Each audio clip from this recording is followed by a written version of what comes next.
स्वागत है आप सभी का मेरे YouTube channel Smita Hindi classes में। आज हम पढ़ने वाले हैं BNU BSc second semester second lesson Bihari के दोहे। बिहारी का जीवन परिचय जानते हैं। इनका जन्म 1660 संवत ग्वालियर में हुआ था। इनके पिता का नाम केशव राज था। जब बिहारी 8 वर्ष के थे तब इनके पिता इन्हें ओरछा ले आए तथा उनका बचपन बुंदेलखंड में बीता। इनके गुरु नरहरिदास थे और युवावस्था ससुराल मथुरा में व्यतीत हुई, जैसे कि निम्न दोहे से प्रकट है। जन ग्वालियर जानिए खंड बुंदेल बाल, तरुनाई आई सुगर, मथुरा बसी ससुराल। जयपुर नरेश मिर्जा राजा जयसिंह अपनी नई रानी के प्रेम में इतने डूबे रहते थे कि वे महल से बाहर ही नहीं निकलते थे और राजकाज की ओर तो कोई ध्यान ही नहीं देते थे। मंत्री आदि लोग इससे बड़े चिंतित थे, किंतु राजा से कुछ कहने की शक्ति किसी में न थी। बिहारी ने यह कार्य अपने ऊपर लिया। उन्होंने निम्नलिखित दोहा किसी प्रकार राजा तक के पास पहुंचाया। नहीं पराग नहीं मधुर मधु, नहीं विकास यही काल, अली कली ही 100 बंधियो, आगे कौन हवाल। इस दोहे ने राजा पर मंत्र जैसा कार्य किया। वे रानी के प्रेम पाश से मुक्त होकर पुनः अपने राज्य काज संभालने लगे। वे बिहारी की काव्य कुशलता से इतने प्रभावित हुए कि उन्होंने बिहारी से और भी दोहे रचने के लिए कहा और प्रति दोहे पर एक स्वर्ण मुद्रा देने का वचन भी दिया। बिहारी जयपुर नरेश के दरबार में रहकर काव्य रचना करने लगे। वहां उन्हें पर्याप्त धन और यश भी मिला। बिहारी की एकमात्र रचना सतसई है। यह मुक्तक काव्य है जिसमें 719 दोहे संकलित हैं। कतिपय दोहे संदिग्ध भी माने जाते हैं। सभी दोहे सुंदर और सराहनीय हैं, तथापि तनिक विचार पूर्वक बारीकी से देखने पर लगभग 200 दोहे अति उत्कृष्ट ठहरते हैं। सतसई में ब्रज भाषा का प्रयोग हुआ है। ब्रज भाषा ही उस समय उत्तर भारत की एक सर्वमान्य तथा सर्व कवि सम्मानित ग्राह काव्य भाषा के रूप में प्रतिष्ठित थी। इसका प्रचार और प्रसार इतना हो चुका था कि इसमें अनिरुक्तता का आ जाना सहज संभव था। बिहारी ने इसे एकरूपता के साथ रखने का स्तुल्य सफल प्रयास किया और इसे निश्चित साहित्यिक रूप में रख दिया। इसे ब्रज भाषा मंच कर निखर उठी। इस सतसई का मुख्य भागों में विभक्त कर सकते हैं: नीति विषयक, भक्ति और अध्यात्म, भाव परक तथा श्रृंगार परक। इनमें से श्रृंगार परक भाग अधिक है। कला चमत्कार सर्वत्र चातुर्य के प्राप्त होता है। तो बिहारी के दोहे और उसका अर्थ कुछ इस प्रकार है। मेरी भव बाधा हरी, राधा नागरी सोई, जा तन की झाई परे, श्यामो हरित दुति होई। प्रस्तुत पद में दोहे में बिहारी जी कहते हैं कि वह चतुर राधिका जी मेरे सांसारिक कष्टों को दूर करे, जिनकी पीली आभा वाले शरीर की झाई यानी कि प्रतिबिंब यानी कि शैडो पड़ने से श्याम वर्ण के श्री कृष्ण हरित वर्ण की धुति वाले अर्थात हरे रंग में हो जाते हैं। अर्थात जब राधा का गोरा रंग का प्रभाव सामने कृष्ण पर पड़ता है ना, तो कृष्ण का जो रंग है वो हरा रंग का हो जाता है। दूसरा है कहत नटत रिझत खींचत, मिलत खिलत लजियात, भरे भवन में करत है, नैननु ही सब बात। और इसमें नायक जो है अपनी आंखों के इशारा से कुछ कहता है, अर्थात रति की प्रार्थना करता है, किंतु नायिका उसे रति विषयक निवेदन को अस्वीकार कर रही है, उसके प्रेम को अस्वीकार कर रही है। वस्तुतः उसका अस्वीकार स्वीकार का ही वाचक है। तभी तो नायक नायिका के निषेध पर भी रिझ जाता है, मतलब उसके मना करने पर भी उसके ऊपर आसक्त हो जाता है। जब नायिका देखती है कि नायक इतना कामासक्त या प्रेमासक्त है तो उसके निषेध पर भी रिझ रहा है, तो उसे खींच उत्पन्न होती है। और नायिका को जब ये समझ में आता है कि जो नायक है वो उसके मना करने के बाद भी उस पर प्यार देख रहा है, प्यार लुटा रहा है, तो थोड़ा उससे गुस्सा आता है, झल्ला उठती है। नायिका की यह खींच भी बनावटी है और वो नकली जो लड़कियां जैसे नखरे करती है ना, वैसी जो अपने बनावटी गुस्सा दिखा रही है। यदि ऐसा नहीं होता तो पुनः दोनों के नेत्र परस्पर कैसे मिलते, और फिर वो नैनों से जो इशारेबाजी हो रही है वो दोबारा शुरू हो जाता है। दोनों के नेत्रों का मिलना परस्पर रति भाव को बढ़ाता है, उनके प्यार को। फलतः दोनों ही प्रसवावस्था से खिल उठते हैं, किंतु लज्जित भी होते हैं। उनके लज्जित होने का कारण यही है कि वे ये सब अर्थात प्रेम विषयक विविध चेष्टाएं भरे भवन में अनेक सामाजिकों की भीड़ में करते हैं। यानी कि ये सब जो आंखों से इशारेबाजी, प्यार का इजहार, स्वीकार, नकारना, ये सब वो भरी भीड़ में सबके सामने आंखों के द्वारा करते हैं। तीसरा दोहा, नहीं पराग नहीं मधुर मधु, नहीं विकासु इति काला, अली कली ही सौ बंध्यो, आगे कौन हवाल।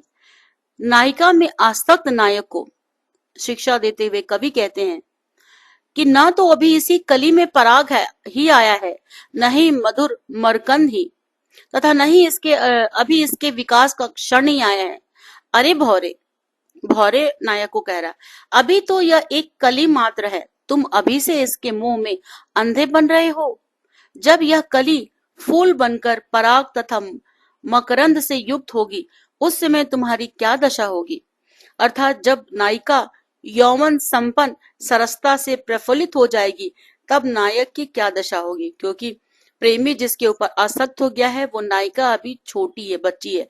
जब वो बड़ी होके होगी और उसकी सुंदरता, उसकी यौवन की सरसता प्रफुल्लित होगी, तो भला नायक की क्या दशा होगी। फोर्थ है, लाल तुम्हारे विरह की अग्नि अनूप अगार, सर से बरसे नीर हूं, अर हूं मिटे न आर। प्रिय, तुम्हारे विरह की अग्नि की तुलना और किसी चीज से नहीं की जा सकती, इसकी था भी नहीं ली जा सकती। ऊपर से नीचे तक मैं आंसू की धारा बन गई हूं, फिर भी यह प्रचंड ताप की जलन मिट नहीं रही है। नेक्स्ट है, रस सिंगार मजनू किए, कजनू भजनू दैन, अजनू रजनू हूं बिना, खजनू गजनू नैन। अर्थात नायक नायिका के नेत्रों की प्रशंसा करते हुए कहता है कि ये तेरे नेत्र श्रृंगार, रसोचित हाव भाव, कटाक्ष आदि कलाओं में इतने निपुण हैं कि इनकी सुंदरता और स्वच्छता से सदैव जल मज्जित रहने के कारण स्वच्छ रहने वाले कमलों का भी मान मर्दन करते हैं।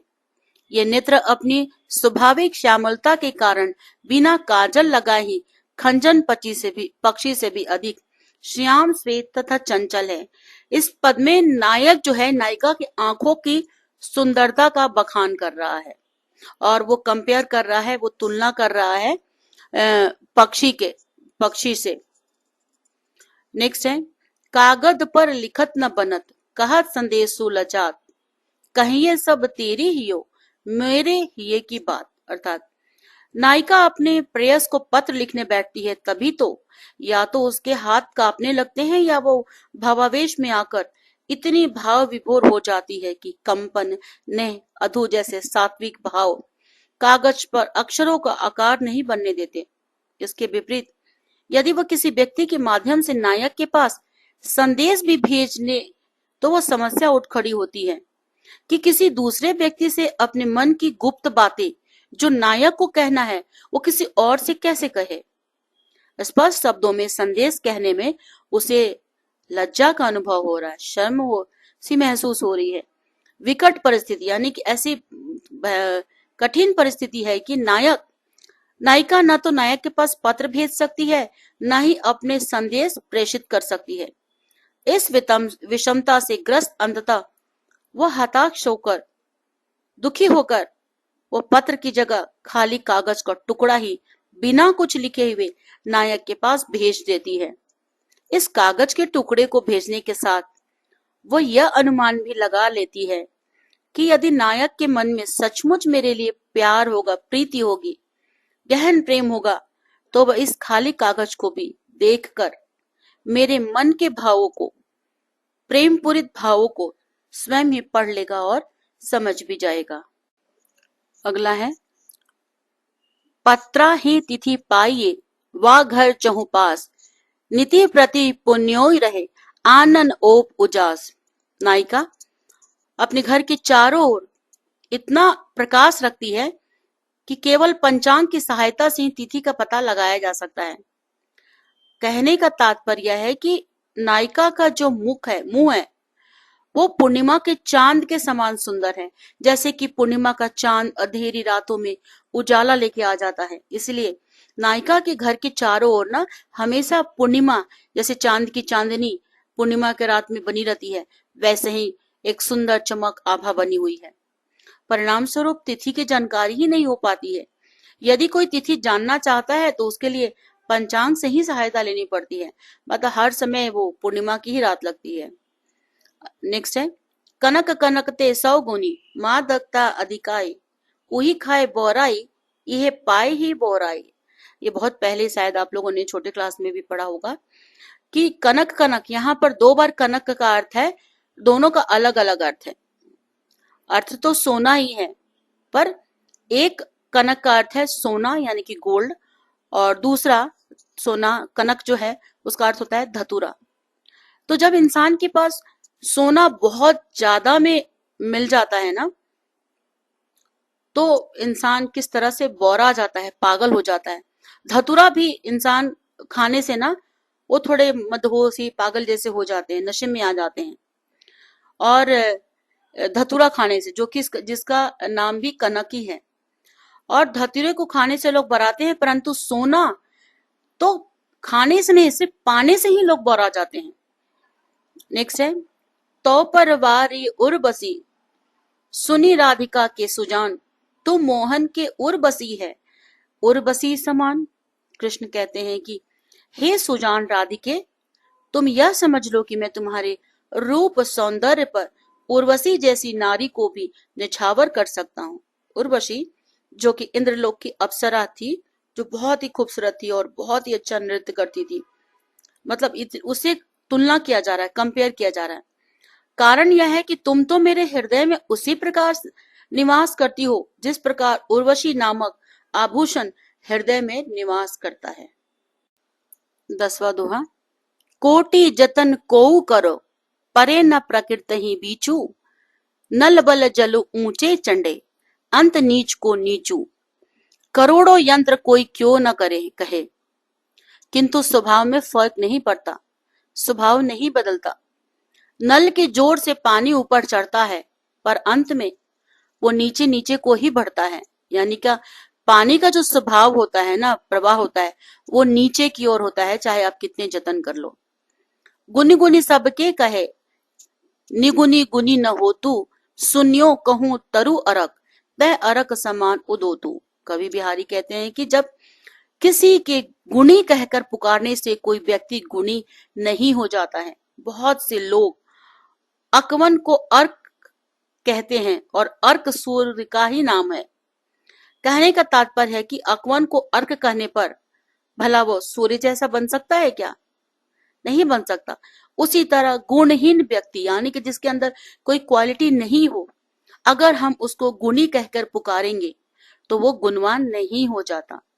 गुणवान बनने के लिए गुणों को आत्मसात करना पड़ता है।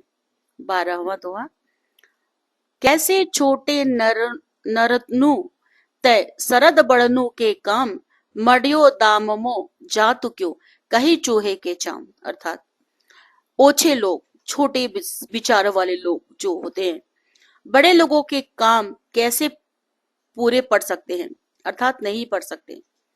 उदाहरण देते हुए बिहारी कह रहे हैं कि यह स्थिति ठीक उसी प्रकार है जिस प्रकार कभी चूहे के चमड़े से नगाड़ा नहीं बजाया जा सकता, अर्थात नहीं मढ़ा जा सकता है, वैसे ही छोटे व्यक्ति से बड़े लोगों के काम भी पूरे नहीं पड़ते हैं।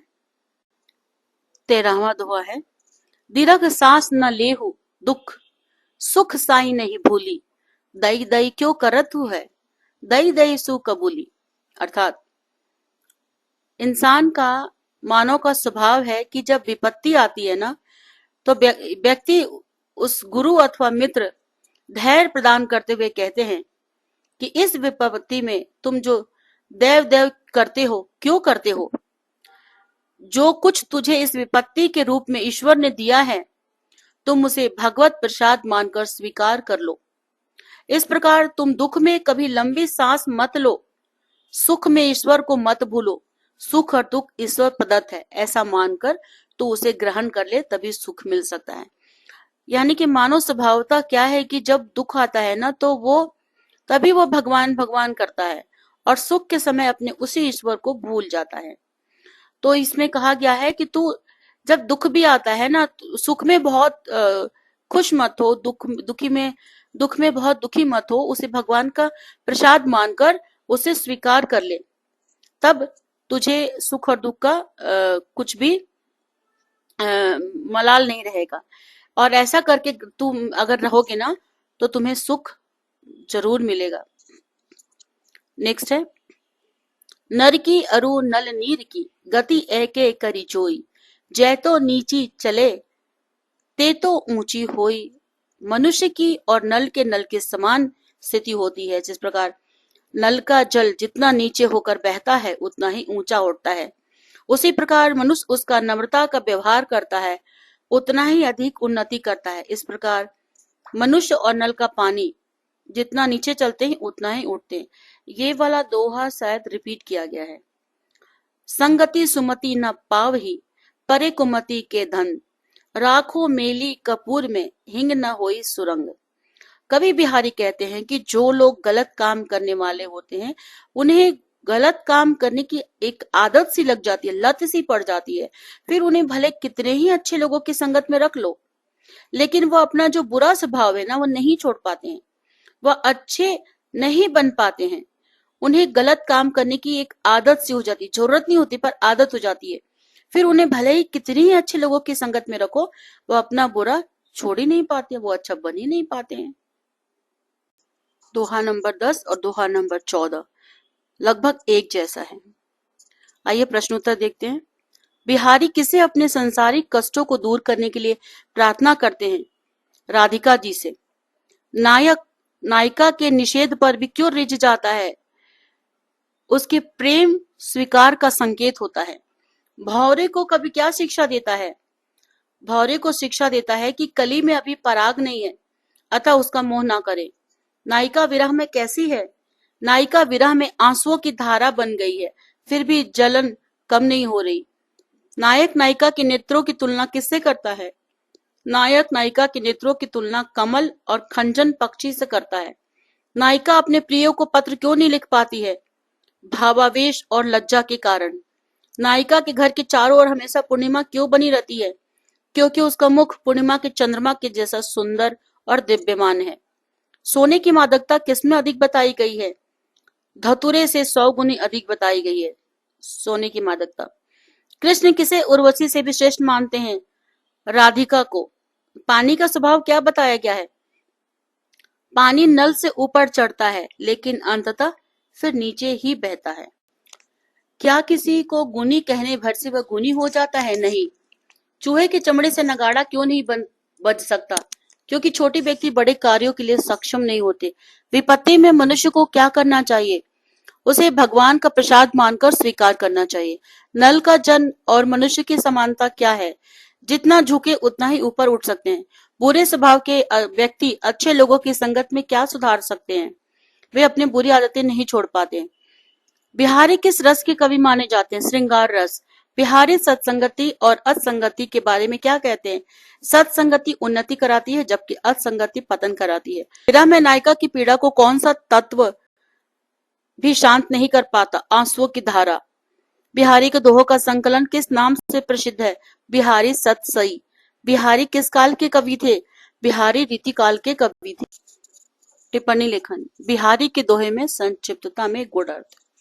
बिहारी रीतिकाल के सर्वश्रेष्ठ कवियों में से एक माने जाते हैं, जिनकी कविता में भाव, कला और भाषा का अद्भुत संगम देखने को मिलता है। उनके दोहे संक्षिप्त होते हुए भी गहरी अनुभूति और चमत्कारिक अभिव्यक्ति से भरपूर होते हैं। बिहारी की बिहारी सतसई उनके काव्य कौशल का प्रमाण है, जिसमें श्रृंगार रस, नीति भक्ति और लोक व्यवहार के अनेक पहलू दर्शाए गए हैं। उनके दोहों में प्रेम की कोमलता, नायिका भेद, विरह की वेदना, संयोग की प्रसन्नता, नायक नायिका की चेष्टाएं, सामाजिक चेतना और नीति के गुण संदेश सहज रूप में प्रकट होते हैं। उनकी भाषा सरल, प्रवाहमयी और प्रतीकात्मक होती है, जिसमें लोक जीवन की गहरी समझ झलकती है। बिहारी की काव्य शैली में चमत्कारपूर्ण उपमान, संक्षिप्तता और गुण अर्थ व्यंजना प्रमुख विशेषताएं हैं। उनके दोहों में प्रेम की सजीवता और समाज की वास्तविकता का अद्भुत मिश्रण मिलता है। उदाहरण स्वरूप उन्होंने प्रेम की लज्जा, संकोच, नेत्रों की भाषा, विरह की पीड़ा, धन और लोभ की तुलना तथा गुण अवगुण की पहचान को अत्यंत प्रभावी ढंग से प्रस्तुत किया है। कुल मिलाकर बिहारी के दोहे अपनी गहनता, कलात्मकता और सारगर्भित अभिव्यक्ति के कारण हिंदी साहित्य में अद्वितीय स्थान रखते हैं। इस तरह से छात्रों, काव्य मंजरी पाठ्य पुस्तक बीएससी का पहला लेसन कबीरदास के दोहे यहीं पर समाप्त होता है। उम्मीद करती हूँ कि ये वीडियो आपको पसंद आया होगा, और अगर सचमुच पसंद आए तो सब्सक्राइब, लाइक, कमेंट और दोस्तों के साथ शेयर करना ना भूलें। अगले वीडियो में फिर मिलते हैं। वीडियो देखने के लिए आपका बहुत बहुत धन्यवाद।